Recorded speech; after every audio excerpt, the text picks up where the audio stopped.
The buck stops here when it comes to supersizing and growing your business. Share Horne-Ellstrom here. I like pulling on money.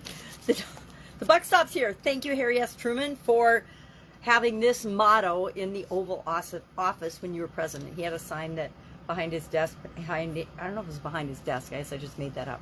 He had a sign in the Oval Office that said the buck stops here, because he had the philosophy that when it came to making decisions and having to make those hard decisions, the responsibility was ultimately his as the leader of the #1 country in the world, right? I still believe America is the #1 country in the world, despite who is leading or not leading our country.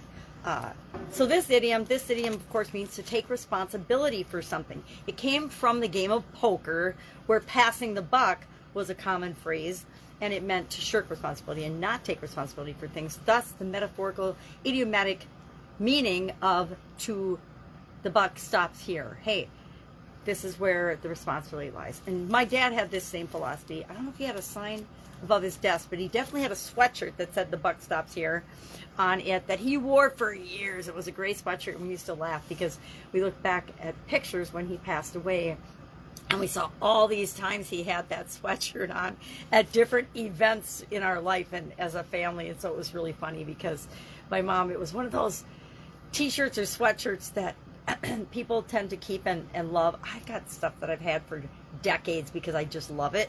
I think it's kind of human nature. We get an affinity to certain clothing and we wear it over and over and over again. And that was one of his favorites. And I loved the motto on it, but we came to think, oh my God, is he going to really wear that sweatshirt again? So it was his responsibility to decide what he wanted to wear, though, right? It wasn't up to us to choose or decide what was best for him. So how does this apply to building and growing and supersizing our business?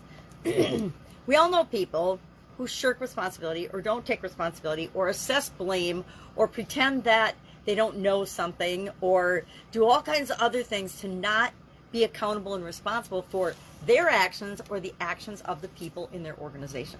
And the problem with that is if you're not in control and responsible and accountable for things, that means you don't have really control over them. Now, do we have control over other people's actions all the time? Yes and no. It depends how we lead them in our business. If we want to supersize and grow our business, one of the best things that we can do is lead in by example and take responsibility and accountability, and then hold other people accountable to their actions and their mistakes, right? Everybody gets to make mistakes. We're human. We all make mistakes. But we also are responsible for learning from those mistakes and correcting those errors and making things right. And if we have that philosophy in our business, it's much easier for it to grow than if we try to push the blame on someone else or pretend like it's the customer's fault. I think we've all dealt with organizations and businesses that you have a problem, and I have one sitting right on my desk right now that I need to contact the company because they had the wrong amount of vitamins in a little individual daily pack. And, you know, some companies would say, oh, that's your own fault. Well, how is it my fault that I didn't get the product that you promised me when you sent it to me?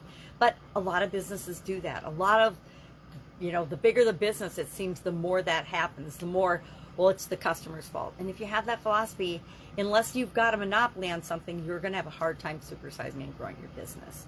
So, love to know your experience with this particular idiom and expression, passing the buck. Do you believe, not passing the buck stops here. Do you believe in passing the buck or having the responsibility and the accountability at your desk? I'd say as the leader of your organization, it's always a good philosophy to adopt. All right, have an awesome day. Sunday here in my neck of the woods, but if I can help you in any way, ask. Otherwise, I will be with you tomorrow with another interesting idiom. What does it mean? Where does it come from? And how might you use it to supersize and grow your business right now? Bye.